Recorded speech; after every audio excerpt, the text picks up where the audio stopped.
Alright, so here we are back at this thing. I had a lot of experimentation with the downspout, which a lot of people have mentioned may have been the problem with the siphon not cutting off properly, but I didn't get any results with that. I tried the little J-bend, like the trap idea, and that only made it worse, to be honest. It wouldn't even kick on properly. It made the water level rise a lot higher before it would kick on, and it just caused a lot of issues. So I'm not sure if I just didn't do it correctly or what correctly would look like, since I just did a normal J-bend in the pipe. But I went back to my normal downspout design for the standpipe, which is just straight with a little elbow at the end to get a little bit of back pressure, and then it started working again. And then I finally decided that I wanted to try the Web for Deb style bell siphon. So I went through the effort of digging away all this gravel to make room for the 6-inch pipe. Because, let me grab this. This is the one I had before, was just a 4-inch. And there just wasn't enough room for this extra contraption in there with the 4-inch gravel guard.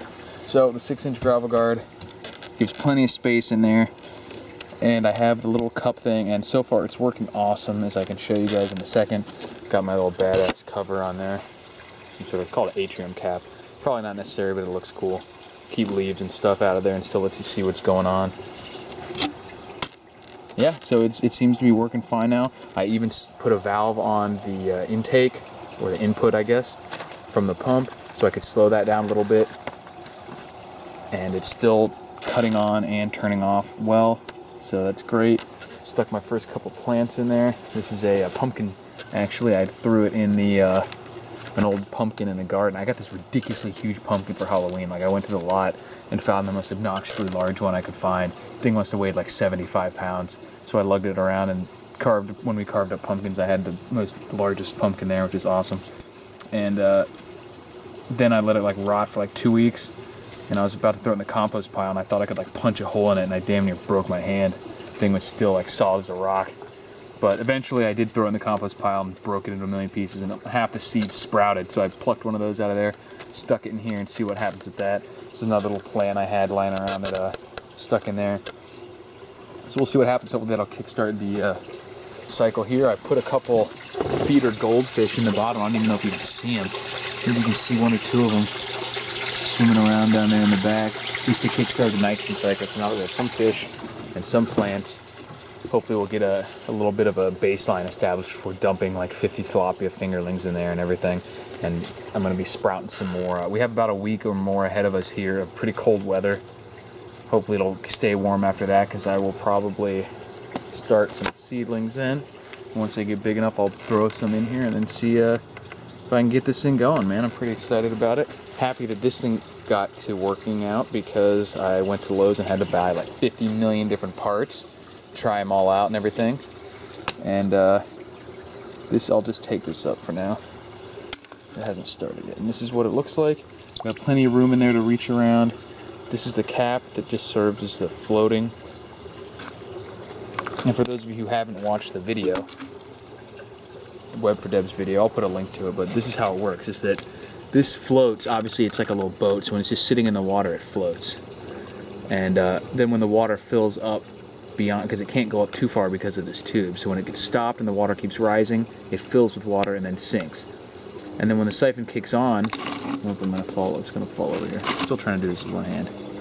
When the siphon kicks on, this is sinking, and then the water level is sucking out, sucking out, sucking out. It's still sucking out, and then when the water gets down to here, it starts sucking out just from in the cup, and that'll suck the cup up.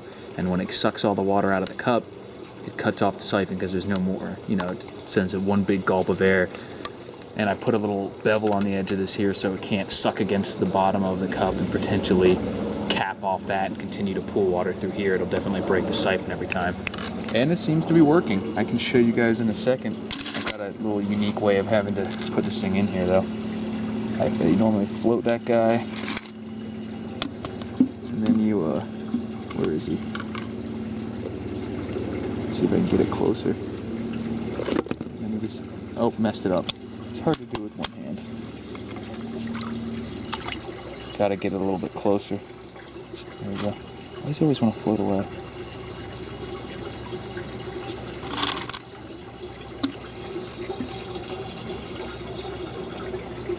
There we go. Got it that time.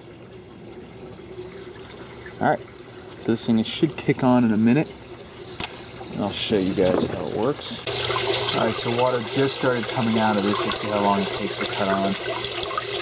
I slowed down the water flow into the grow bed, so it takes a little bit longer to start, but not that much longer.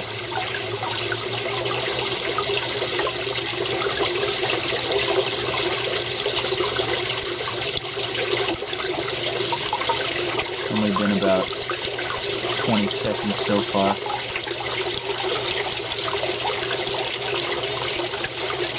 And for me, the issue is more about reliability than incredibly quick starting speed. As long as it does it every single time, I don't really care if it takes, a minute. It's not overflowing the bed or anything. It allows you to use a slower fill rate of the tank and everything like that. So just about to cut on here in a second.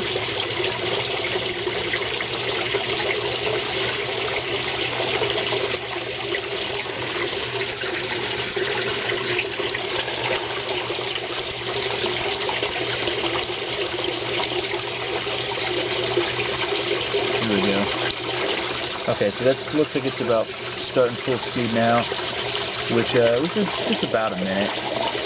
Which is, not quick, but with a slow pump rate, it's not bad. And as long, like I said, as long as it's reliable, which it has been so far since I got the new system going, that's what matters to me. And adding a minute to your cycle time isn't that big a deal as long as it's consistent. So there's probably a lot of ways I could tweak it to make it perfect, where it cuts on in like 10 seconds or something, but I'm not willing to buy any more stupid pieces of PVC and work on this thing anymore as long as it's working reliably. Close that up, and I made this lid too. I don't know if I showed that in the last video. So the leaves and stuff, there's a lot of leaves around here as you can see on here, and I didn't want them falling in here.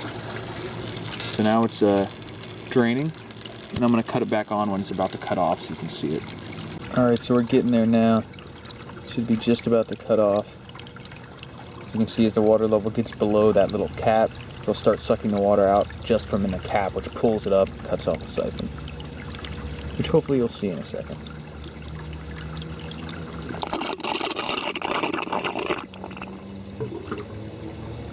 That's it. And then as you see, it fills back up. It'll drop back down.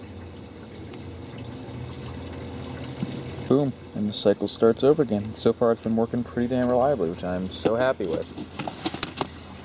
And there it is.